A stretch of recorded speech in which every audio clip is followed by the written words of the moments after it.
Hi రాము, ఈ వారం నీ బైబిల్ పఠనం ఎలా సాగింది? శ్యామ్, నాకు ఒక అద్భుతమైన అనుభవం జరిగింది. నిన్న రాత్రి మా అమ్మకి ఊపిరితిత్తుల సమస్యతో తీవ్ర ఊపిరాడకపోవడం జరిగింది.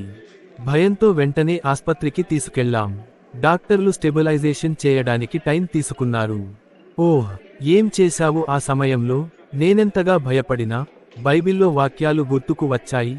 నీవు భయపడకుము, నేను నీతోనున్నాను. యెషయా 41:10 వెంటనే మిమ్మల్ని, మా కుటుంబాన్ని కలిసి ప్రార్థన చేశాం.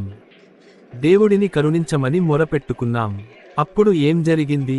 అరగంటలో ఆమె స్థితి మెరుగైంది. డాక్టర్లు కూడా ఆశ్చర్యపోయారు. ఆమె బాగా రెస్పాండ్ అవుతుంది అన్నారు. నేను అర్థం చేసుకున్నాను, అది దేవుని చేయి. ఒక అద్భుతం. వావ్, ఇది నిజంగా దేవుని పని. వాక్యాన్ని నమ్మినప్పుడు, ప్రార్థన చేసినప్పుడు ఆయన స్పందిస్తాడు. అప్పుడే నాకు మరో వాక్యం గుర్తొచ్చింది.